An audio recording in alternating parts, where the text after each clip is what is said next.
Tema de hoje: a estratégia de Deus é melhor. Sempre é. O problema é que nós, como humanos, muitas vezes nós desacreditamos da palavra de Deus. E a palavra de Deus, se tem uma coisa que ela tem bastante, é a estratégia de Deus para nós. A Bíblia nos ensina muito. Como eu disse aqui há 2 semanas atrás, a gente vive num tempo de muita incredulidade.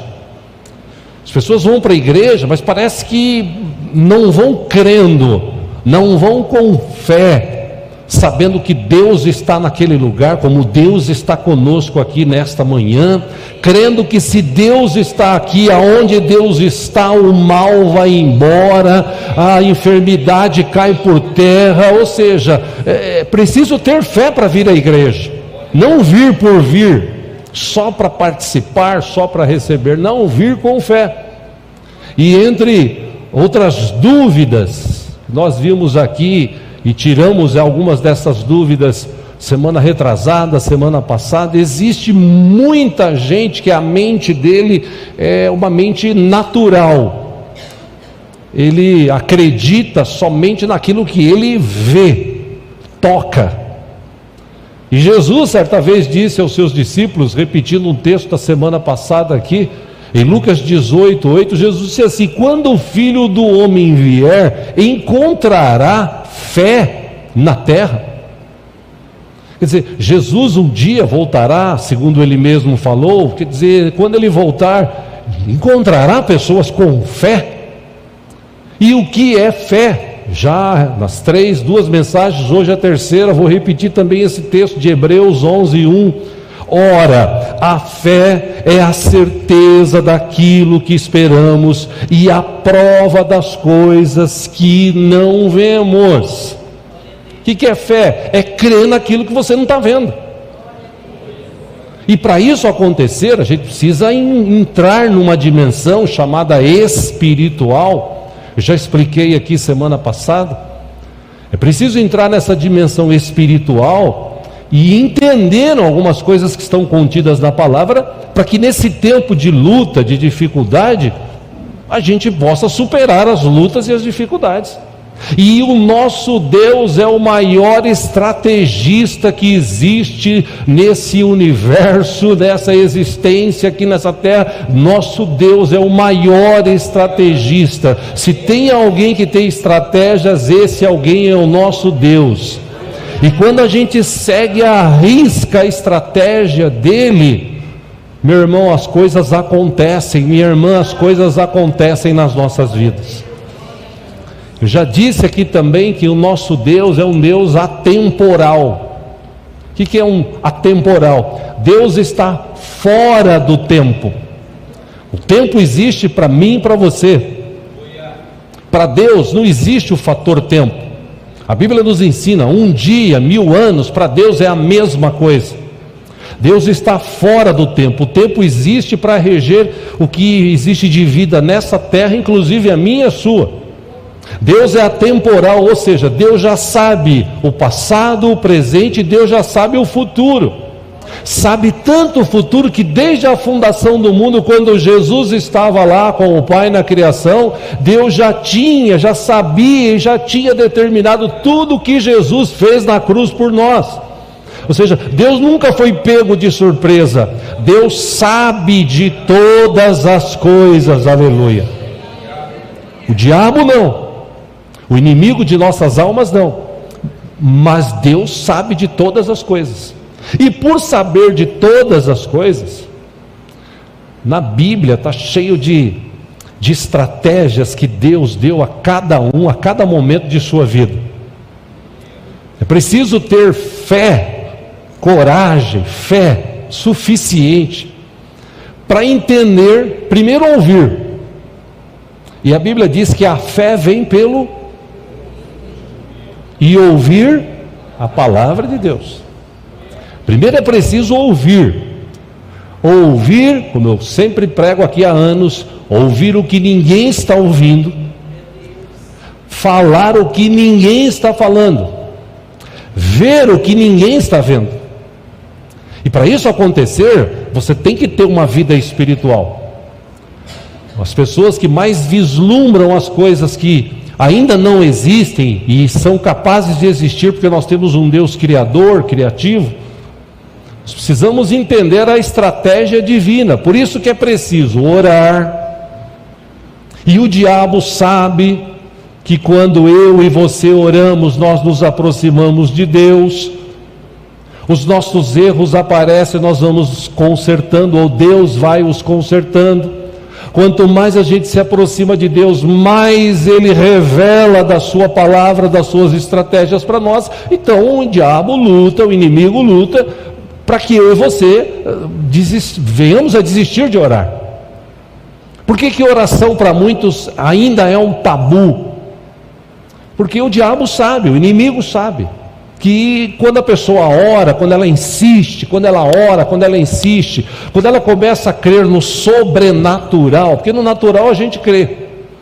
Agora, quando a pessoa começa a crer no sobrenatural, meus irmãos, Deus começa a mostrar coisas que nós às vezes nunca tínhamos visto, nem pensado. E é interessante porque para cada situação na Bíblia, cada situação que tem na Bíblia, Deus deu uma estratégia diferente.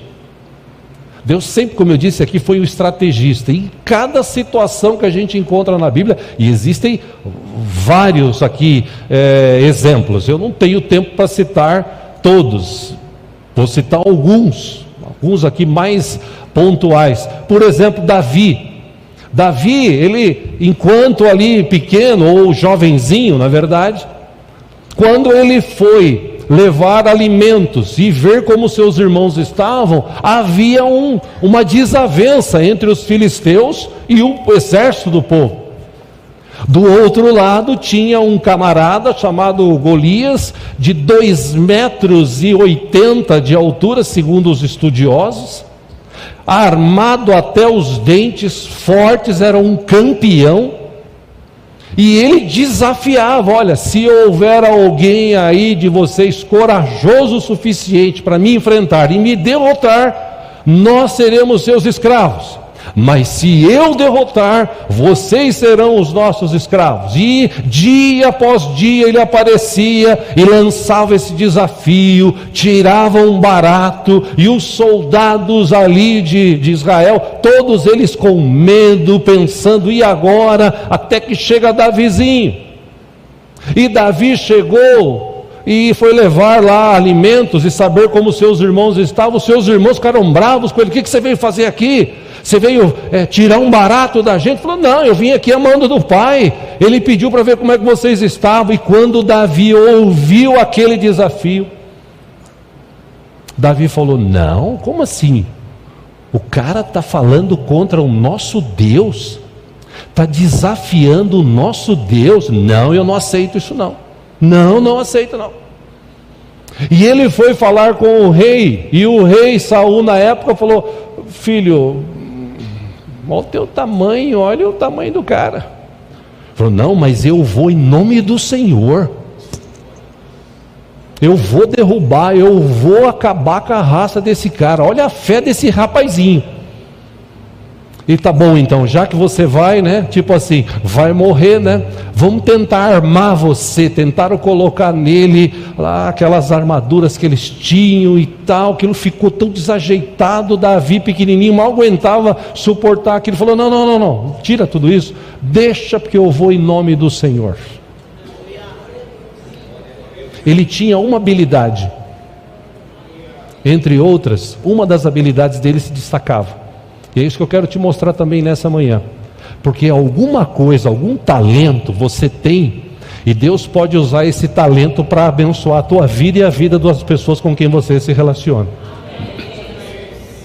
Uma das habilidades que ele tinha era um bom atirador de pedras, naquelas fundas que eles usavam. Colocavam assim, giravam, e conta a história bíblica que os canhotos, toda pessoa que era daquela época, os homens canhotos, eles tinham uma habilidade maior do que as pessoas destras. Eles atingiam assim a cerca de 5, 6 metros. Se a pessoa segurasse um fio de cabelo, eles conseguiam girar e atingir. E essa habilidade Davi tinha. Ele pega 5 pedras, ele pega a sua funda e ele vai em nome do Senhor. Qual era a estratégia que Deus falou para ele? Filho, eu estou contigo, joga a pedrinha, tá bom? Deixa o resto comigo. E eu imagino Golias todo armado. A Bíblia diz que a armadura dele, só a armadura dele pesava 65 quilos. E Davi vai e ele fala: você está pensando que eu sou o quê? Um cão, um cachorro? Espera um pouquinho. Davi de longe, ele vai em nome do Senhor e atira aquela pedra. E naquela estratégia que Deus deu para ele, a pedra foi justamente num pequeno lugar que ele tinha aqui no seu capacete, até acertou a testa do gigante, ele ficou atordoado e caiu. Davi correu lá, pegou a espada e cortou a cabeça do camarada e trouxe a vitória. Porque quando Deus dá a estratégia, Deus dá a vitória. O problema é a gente crer. Porque o restante dos soldados, eles estavam com medo.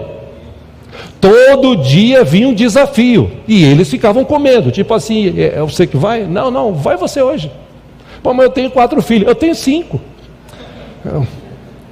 Imagina.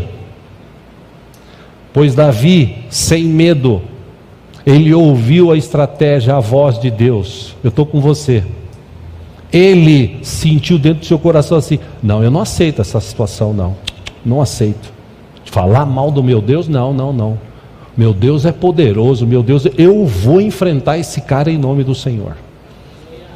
Meu irmão, minha irmã, Deus quer te dar estratégias para quando você levantar de manhã, você falar assim: Deus, o Senhor sabe da minha situação hoje, mas eu creio que o Senhor vai me dar uma estratégia e eu vou vencer em nome do Senhor Jesus Cristo. Isso é fé. É o firme fundamento que você não vê, mas você sabe que vai acontecer. Uma outra estratégia maravilhosa que Deus deu foi para a mãe de Moisés. A mãe de Moisés, Deus deu uma estratégia para ela fantástica. Ela havia um decreto naquela época do faraó de crianças recém-nascidas, masculino, deveriam ser mortos, porque havia uma suspeita que viria um libertador e tal. Então, para evitar, o diabo já quis agir e colocou no coração do faraó, e o faraó deu essa ordem. E o texto diz que as parteiras lá do Egito, elas tiveram misericórdia de algumas mães hebreias, para deixar de aquela criança viver. E uma dessas crianças foi Moisés. Olha a estratégia que Deus deu para a mãe de Moisés. Acompanhe aqui no telão, Êxodo capítulo 2, versículo 1. Um homem da tribo de Levi casou-se com uma mulher da mesma tribo, e ela engravidou e deu à luz um filho. Vendo que era bonito, ela o escondeu por 3 meses. Aqui dá até uma ideia, se fosse feio jogava, né? Mas não, como ele era bonito, guardou. Não é isso, estou só zoando aqui. Por isso que todos nós estamos vivos aqui hoje, né? Todo mundo bonito aqui, olha como tem gente bonita. Você que está em casa, não estou te vendo, mas Deus te abençoe. 3, quando já não podia mais escondê-lo, pegou um cesto feito de junco e o vedou com piche e betume, colocou nele o menino e deixou o cesto entre os juncos à margem do Nilo. 4, a irmã do menino ficou observando de longe para ver o que lhe aconteceria. 5, a filha do faraó descera ao Nilo para tomar banho. Enquanto isso, as suas servas andavam pela margem do rio. Nisso viu o cesto entre os juncos e mandou sua criada apanhá-lo. 6, ao abri-lo, viu um bebê chorando. Ficou com pena dele e disse: esse menino é dos hebreus. 7, então a irmã do menino aproximou-se e perguntou à filha de Faraó: a senhora quer que eu vá chamar uma mulher dos hebreus para amamentar e criar o menino? Quero, respondeu ela. E a moça foi chamar a mãe do menino. Versículo 9, então a filha do faraó disse à mulher: leve este menino, amamente-o para mim, e eu lhe pagarei por isso. A mulher levou o menino e o amamentou. 10, tendo o menino crescido, Ela o levou à filha do faraó, que o adotou e lhe deu o nome de Moisés, dizendo: porque eu o tirei das águas. Olha que estratégia aqui divina. Havia uma ordem para matar os meninos. Essa mulher corajosa, eu entendo que devia ser uma mulher de oração, assim como o pai.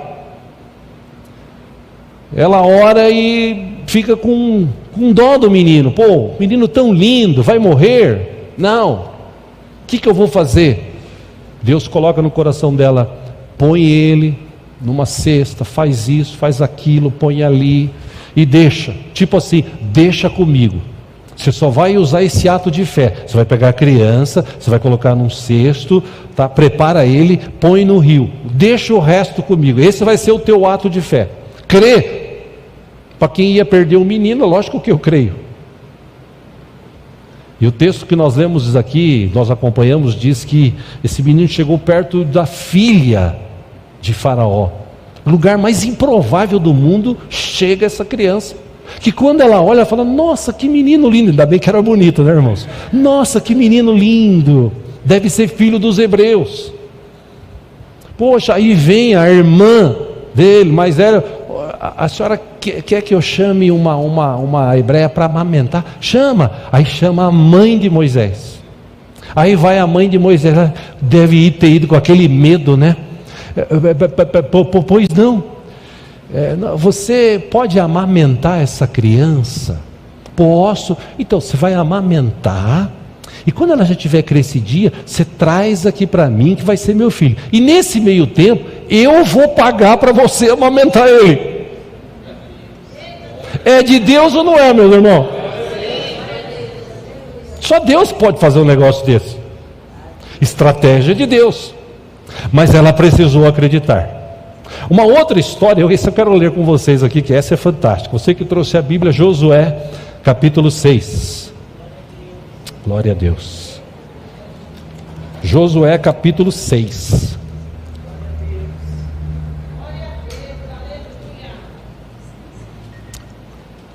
Glória a Deus.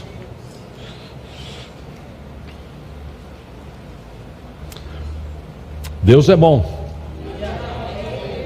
É uma história muito conhecida, é só para a gente lembrar aqui, né? Vamos lá, Josué capítulo 6, versículo 1. Se tudo está certo aqui, em nome de Jesus. Jericó estava completamente fechada por causa dos israelitas.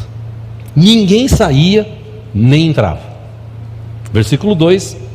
Então o Senhor disse a Josué: saiba que entreguei nas suas mãos Jericó, seu rei e seus homens de guerra. Pausa aí. Por que Deus falou isso para Josué? Porque Josué assumiu o lugar de Moisés. E quando ele assumiu, Deus falou para ele assim: eu estou com você. Apenas seja forte e corajoso. Eu estou com você. Do mesmo jeito que eu estive com meu servo Moisés, eu também estarei com você. Crê nisso? Creio. Então vamos lá. E começou a liderar o povo. Aí chega nessa conquista aqui. Deus, porque Josué também era um cara que orava. Sim ou não, irmãos? Você acha que ele estava na praia, ou então lá no sítio, no campo, ou em casa com a televisão ligada, e aí Deus fala assim: ô filho, eu quero falar com você um negócio, se dá para você desligar aí? Eu acho que não. Eu acho que ele estava, eu creio na verdade que ele estava falando com Deus, ligado com Deus, pedindo a Deus para que Deus pudesse ajudá-lo nessa sua caminhada de líder. E Deus fala para ele assim: ó, eu entreguei nas suas mãos Jericó, seu rei e seus homens de guerra. 3. Marche uma vez ao redor da cidade com todos os homens armados. Faça isso durante 6 dias. 4. 7 sacerdotes levarão cada uma trombeta de chifre de carneiro à frente da arca. No 7º dia, marchem todos 7 vezes ao redor da cidade e os sacerdotes toquem as trombetas. Versículo 5. Quando as trombetas soarem, ao longo toque, todo o povo dará um forte grito. o muro da cidade cairá e o povo atacará cada um do lugar onde estiver. 6. Josué, filho de Num, chamou os sacerdotes e lhes disse: levem a arca da aliança do Senhor. 7 de vocês levarão trombetas à frente da arca.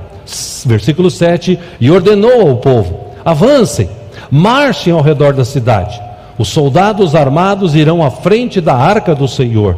8. Quando Josué terminou de falar ao povo, os 7 sacerdotes que levavam as suas trombetas perante o Senhor saíram à frente, tocando as trombetas. E a arca da aliança do Senhor ia atrás deles. 9. Os soldados armados marchavam à frente dos sacerdotes que tocavam as trombetas, e o restante dos soldados seguia a arca. Durante todo este tempo, tocavam-se as trombetas. 10. Mas Josué tinha ordenado ao povo: não deem o brado de guerra, não levantem a voz, não digam palavra alguma, até o dia em que eu lhes ordenar. Então vocês gritarão. 11. Assim se fez a arca do Senhor rodear a cidade, dando uma volta em torno dela. Então o povo voltou para o acampamento onde passou a noite. 12. Josué levantou-se na manhã seguinte e os sacerdotes levaram a arca do Senhor. 13. Os 7 sacerdotes que levavam as trombetas iam adiante da arca, tocando as trombetas. Os homens armados iam à frente deles e o restante dos soldados seguiam a arca do Senhor enquanto as trombetas tocavam continuamente. 14. No segundo dia também rodearam a cidade uma vez e voltaram ao acampamento. E durante 6 dias repetiram aquilo. Versículo 15. No 7º dia, levantaram-se ao romper da manhã e marcharam da mesma maneira 7 vezes ao redor da cidade. Foi apenas nesse dia que rodearam a cidade 7 vezes. 16. Na 7ª vez, quando os sacerdotes deram o toque de trombeta, Josué ordenou: gritem, o Senhor lhes entregou a cidade. 17. A cidade com tudo que nela existe será consagrada ao Senhor para destruição. Somente a prostituta Raabe e todos os que estão com ela em sua casa serão poupados, pois ela escondeu os espiões que enviamos. 18. Mas fiquem longe das coisas consagradas, não se apossem de nenhuma delas, para que não sejam destruídos. Do contrário, trarão destruição e desgraça ao acampamento de Israel. 19. Toda a prata, todo o ouro, todos os utensílios de bronze e de ferro são sagrados e pertencem ao Senhor e deverão ser levados para o seu tesouro. 20. E último dos que eu quero ler. Quando soaram as trombetas, o povo gritou. Ao som das trombetas e do grito forte, o muro caiu. Cada um atacou do lugar onde estava e tomaram a cidade. Meu irmão, olha que estratégia. Olha que estratégia de Deus. Imagina a mente do povo sendo trabalhada. Que povo é povo, né? Em qualquer lugar do mundo. A maioria ainda Maria vai com as outras. E para ser tratado a mente deles, Deus deu uma estratégia. Falou: Josué, eu já dei para você a vitória. Não sei se vocês lembram que a gente já leu no começo. Josué disse, Deus disse para ele: eu já te dei a vitória, tá? Amém? Amém? Aí lá em Efésios, capítulo 1, versículo 3, diz que Deus... Vocês estão ruim de Bíblia, hein? Deus do céu, e eu falo direto aqui: Deus já nos abençoou com toda sorte de bênçãos celestiais nas regiões, todas as bênçãos espirituais nas regiões celestiais. Efésios 1:3, Deus já nos abençoou. Tipo assim, no dia que você entregou a tua vida para Cristo, como eu e você fizemos isso, se você fez isso de coração, se você se converteu mesmo, se você se batizou, está vivendo uma vida diante de Deus, Deus já te abençoou. Ponto. Que é o caso que eu falei para a irmã aqui. Quando ela, pastor, Deus já te abençoou, filha. Ué, você vai tomar a decisão, que a decisão cabe a você tomar, mas Deus já te abençoou. Ponto. Isso é ponto pacífico. Ai, pastor, então por que não acontece nada na minha vida? Porque você é tonto. para não falar outra coisa, né? Você é tonto. Você, em vez de orar, você, em vez de estar na presença do Senhor, você não gasta tempo com isso. Porque Josué orava. E Deus falou para ele: ó Josué, eu já dei a cidade, o rei e todos os soldados na tua mão. Beleza? Você vai fazer assim, ó. Você vai pegar o povo, você vai colocar ali a arca, na frente 7 sacerdotes tocando trombeta, o exército armado, o povo atrás. Vocês vão dar uma volta e não pode falar um pio, um nada, um a. Tudo bem? Tudo bem. Fala para o povo. Falou para o povo, o povo deu uma volta. Eu fico imaginando os caras dentro da muralha, olhando assim, caramba. A única que tinha acreditado foi Raabe. Que quando os espias foram lá, ela disse assim: a gente já sabe que o Deus de vocês é muito poderoso, e Ele já vai dar essa cidade para vocês. Então vamos fazer assim, vamos fazer um acordo. Eu guardo você, olha que mulher inteligente. Eu guardo vocês, escondo vocês, só que quando vocês vierem aqui e vencerem, olha a fé dessa mulher. Quando vocês vierem aqui vencer, não esquece de mim, da minha família. Viram a ordem de Josué? Quando deu a ordem, ou quando chegar o momento, nós vamos entrar. Vocês vão procurar Raabe, a prostituta Raabe, a família dela, tira de lá, porque ela fez um acordo e nós vamos cumprir, que nós somos de palavra. Um dia deram uma volta, segundo dia deram uma volta, terceiro dia volta, quarto dia volta, quinto dia volta, sexto dia, e o povo lá dentro olhando: esses caras é doido. Eles levantam de manhã, dão uma voltinha e voltam para o acampamento. Você acha que eles vão ganhar alguma coisa da gente assim? Quero ver eles passar pela parede aqui. Porque as muralhas, segundo a história, eram mais ou menos de 10 a 12 metros de altura e tinham mais ou menos uns 4 metros e meio de largura, porque em cima tinha os guardas que andavam com as suas carruagens. Era intransponível. Mas para o nosso Deus, amém? Você crê no nosso Deus? Amém. Fala para a pessoa que está do seu lado assim: eu não gosto muito disso, mas fala, né? Fala com a boca cheia. Mas para o nosso Deus.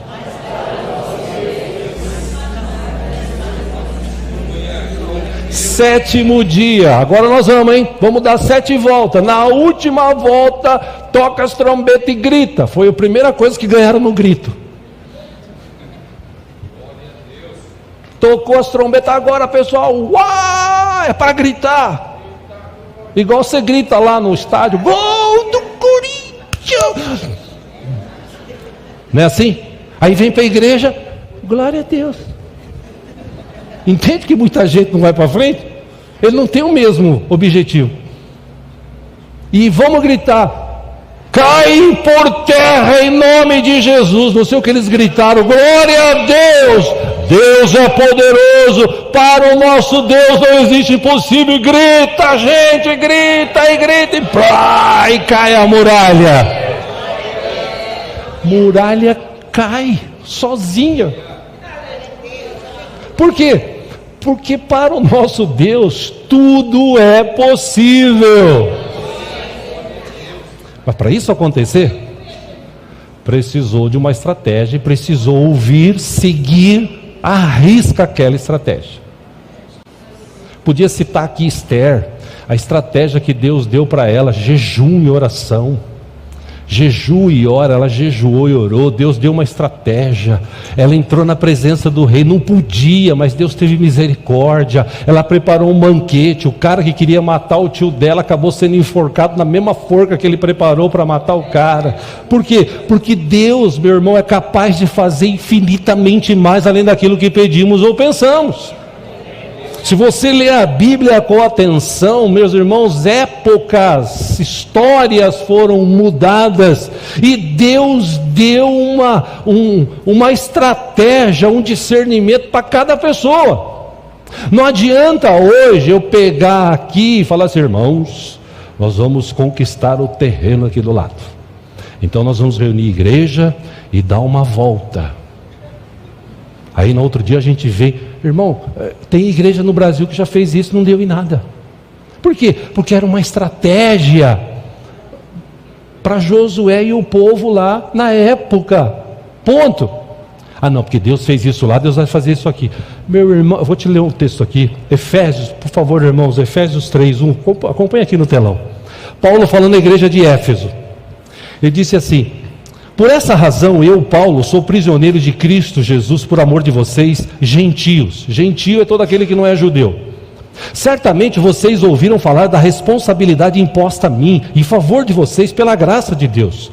Isto é, o mistério que me foi dado a conhecer por revelação, como já lhe escrevi em poucas palavras. Versículo 4, ao lerem isso, vocês poderão entender a minha compreensão do mistério de Cristo. Se teve alguém que conheceu o mistério de Cristo, esse alguém foi Paulo, porque ele foi inclusive levado lá para cima, para ele ver. Isso está no livro de Coríntios, versículo 5, esse mistério não foi dado a conhecer aos homens de outras gerações, mas agora foi revelado pelo Espírito aos santos apóstolos e profetas de Deus, significando que mediante o Evangelho, os gentios, eu e você, são co-herdeiros com Israel, membros do mesmo corpo e co-participantes da promessa em Cristo Jesus. 7, deste Evangelho me tornei ministro pelo dom da graça de Deus, a mim concedida pela operação em seu poder. Embora eu seja o menor dos menores de todos os santos, foi-me concedida esta graça de anunciar aos gentios as insondáveis riquezas de Cristo e esclarecer a todos a administração desse mistério, que durante as épocas passadas foi mantido oculto em Deus, que criou todas as coisas. Versículo 10, a intenção dessa graça, presta atenção nisso, a intenção dessa graça era que agora, mediante a igreja, quem que é a igreja do Senhor aqui? Essa graça agora, mediante a igreja, a multiforme sabedoria de Deus se tornasse conhecida dos poderes e autoridades das regiões celestiais, de acordo com o seu eterno plano que ele realizou em Cristo Jesus, nosso Senhor. 12, último, por intermédio de quem temos livre acesso a Deus em confiança pela fé nele. O que Paulo está falando? Antigamente, gente, era outros 500. Vou falar no português de hoje. Era outros 500. Havia um jeito, havia uma estratégia. Ótimo.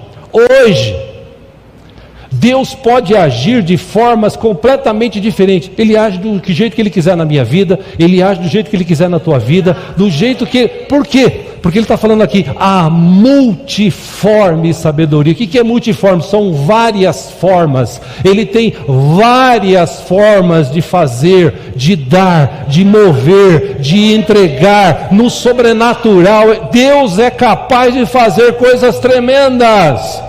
Eu já falei aqui, quando você pensa, você está vindo com o milho na mão, a espiga de milho, Deus já está com o curau pronto. O problema é que você não ouve Deus, você não quer falar com Deus. O problema é eu e você, não é Deus. Deus é o mesmo.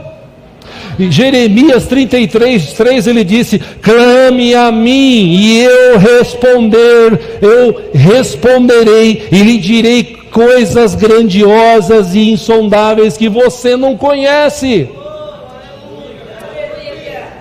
Deus quer agir na minha e na tua vida. O problema é que a gente está tão acostumado. Aí eu vou para o culto, né? Vou para o culto, chega lá, vai cantar, né? Aí depois tem oferta, aí vem aquele pastor orar lá, quase morre orando lá na frente, né?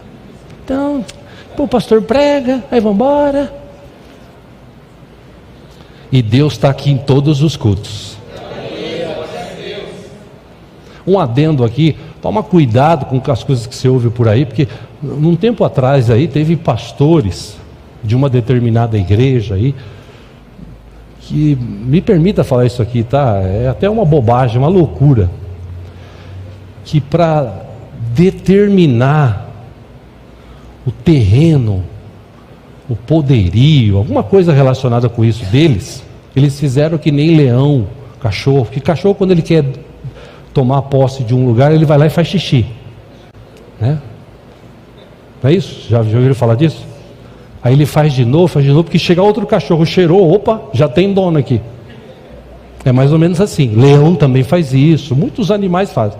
Pois teve pastor e falou: estratégia, vamos fazer xixi para marcar o território. Pelo amor de Deus, né, gente? Você só foi estratégia do capeta, né? Toma cuidado, porque tem muita loucura por aí hoje em dia. Muita loucura que estão falando e inventando. Creia na palavra de Deus. Agora, pastor, e a estratégia para a minha vida? Para te ajudar a pensar sobre isso, eu vou citar aqui, eu estou começando a encerrar o Salmo 25, versículo 12, 13 e 14. Davi escreveu assim: quem é o homem que teme ao Senhor? Ele o instruirá no caminho que deve seguir. 13, viverá em pobreza. Viverá em? E os seus descendentes herdarão a terra. 14, guarde isso: o Senhor confia os seus segredos aos que o temem e os leva a conhecer a sua aliança. Ou seja, Deus tem uma estratégia para mim e para você, e a estratégia dele é melhor. Cuidado, eu disse, com esses enganos, porque na cabeça de Sara, ela tinha uma estratégia. O Abraão, Deus falou que vai dar um filho, mal comentou, veinha, né? Você também, né? Não rola mais. Então, para ajudar Deus, eu tenho uma estratégia. Qual que é? Deite-se com a nossa serva. Pega a Agar ali, tem uma outra história aí por trás disso, enfim. Tomou Agar, teve um filho com ela. Esse filho hoje, ou a descendência desse filho hoje, são os maiores inimigos que estão guerreando, inclusive lá em Israel. Porque ela teve uma ideia: não, faz isso. Não, Deus não falou que Ele ia te dar um filho? Deus falando com Abraão: eu não falei para você que eu ia te dar um filho? Falou? Então, espera. Mas eu estou quase com 100, eu estou com 99 anos e já era. Calma, deixa comigo, porque para Deus não existe impossíveis. Para o meu Deus, para o teu Deus, não existem impossíveis. E o texto diz que Abraão creu, como eu falei semana passada, e Deus, para deixar ele mais aguçado ainda, falou assim: sai da tenda, olha para o céu, conta as estrelas. Se você conseguir contar, será assim a tua descendência. Tipo assim, quando eu falo, eu cumpro. E esse Deus de Abraão, de Isaac e de Jacó é o mesmo que está aqui hoje comigo e com você. Eu quero te ensinar com isso hoje, que daqui para frente você possa, desse final de ano, o ano que vem, começar a entender algumas coisas que estão relacionadas à dimensão espiritual, que fogem dessa dimensão física, desse momento que a gente vive aqui, foge disso, mesmo porque isso aqui, meu irmão, está numa situação aí que você vê guerra em tudo quanto é lugar, e fome, peste, terremoto e maremoto, e o raio que par está acontecendo. Mas Deus é capaz de fazer ainda coisas tremendas. Ele continua sendo Deus. Deus não foi tomar um cafezinho na esquina. Deus não está dormindo. Deus está sentado num trono de glória. Com a mão estendida, Deus pode fazer milagres e maravilhas ainda hoje na minha e na tua vida. Lembre-se, Deus é atemporal, Ele sabe o que vai acontecer na minha vida e na tua. O nosso futuro já está garantido. Resta saber se eu e você entendemos esse futuro e venhamos a cumprir, conforme Deus já escreveu para a gente. Mas Deus já... Lê o Salmo 139. O que Davi escreveu? Antes dos meus dias existirem, o Senhor já os tinha escrito todos. E eu não acredito que Deus escreveu assim: aquele cara em 2023 vai se lascar. Não acredito. O problema é que nós saímos da vontade de Deus, nós nos afastamos, Nós, quando começamos a ganhar dinheiro e tal, a gente começa, eu não preciso tanto de Deus, né? Agora eu vou, a gente é que é assim. E a história da Bíblia está recheada de pessoas assim. Mas quando eu me coloco na presença de Deus, quando eu tenho fé, quando eu creio na sua palavra, apesar das circunstâncias, eu creio em Deus. O último texto que eu quero ler aqui está em Provérbios 16, 3. Salomão escreveu assim: consagre ao Senhor tudo o que você faz, e os seus planos serão bem-sucedidos. Vamos ficar em pé juntos?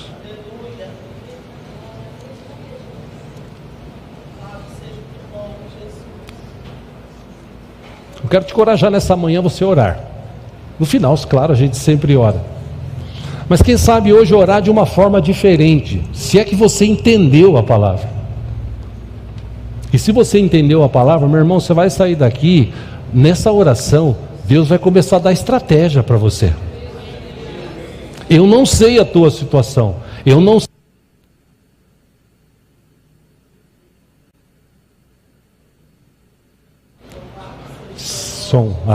Eu não sei a tua dificuldade, não sei o teu problema, mas eu sei que o meu Deus pode fazer infinitamente mais além daquilo que pedimos ou pensamos.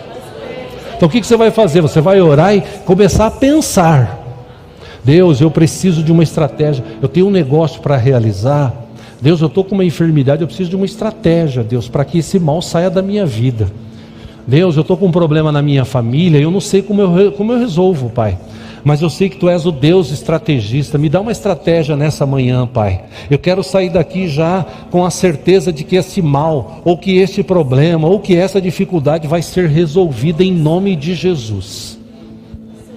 Se você crê, é momento de você agora clamar, orar, falar com o Senhor. Apresente-se diante dele mais uma vez e diga: Senhor, estou aqui.